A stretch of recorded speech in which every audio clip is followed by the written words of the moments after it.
This is day 17 of How to Smash Your Fears. Today we're talking about how you can assess risks and move forward wisely. Grace, what do you think about it? I'm sure you have a lot to say about it. So, yeah, when facing fears, this idea of assessing risk, it really becomes paramount to addressing it. So, here are some ideas. First thing, gather information. If you're facing a fear, you need to know what's the information that's necessary to move forward. Evaluate the probability and impact. Um, and I don't mean necessarily mathematically, but you need to know what are the probability of different outcomes and the potential impact they could have. Consider worst case scenarios. What's the worst thing that could happen?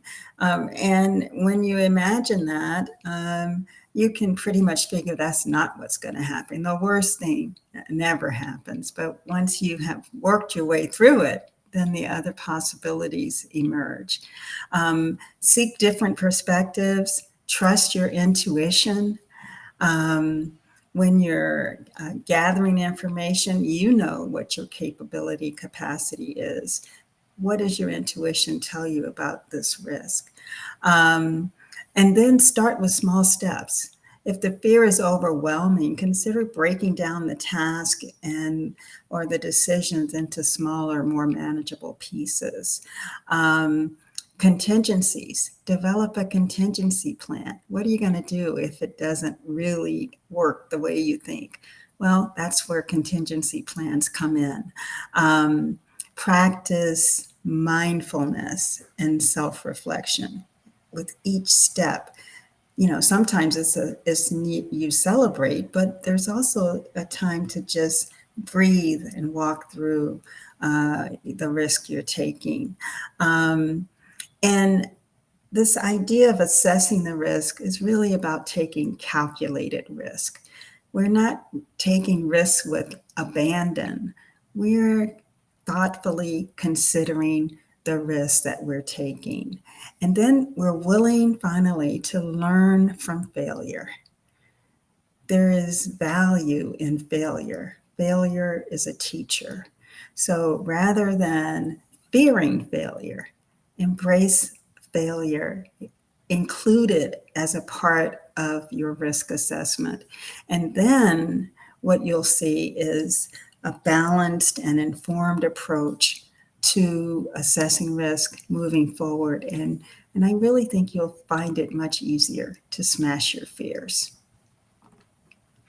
Thanks for sharing that, Grace. And I thought that I would like to add what helps me personally is to when I know the risk, to say, okay, what am I going to do to mitigate the risk, to make it less likely, and is there a way I can protect myself? For example, if you have gear for sports you do because you don't want to hurt yourself, so you have some protective gear, you have an airbag in the car, you have systems in the plane which kind of like help the pilot, when there's an emergency. And so like look at some easy things you might do, because this also helps you to feel, okay, it's actually less likely, and when it happens, I am at less risk when I go through it. So that's something I like to do.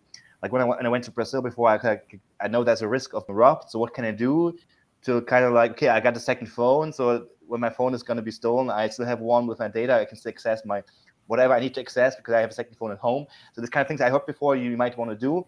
This kind of helped me to feel more secure because I know, okay, I'm prepared if something happens. I'm not going to be Mm, totally lost, but I have a plan that I can enact. So that's something I found useful. love that. Wait, any call to action for today? Yeah, just make a practice of assessing risk in the face of fear and then move forward with wisdom. Wonderful. Right. Thanks everyone for watching. See you tomorrow. Bye bye.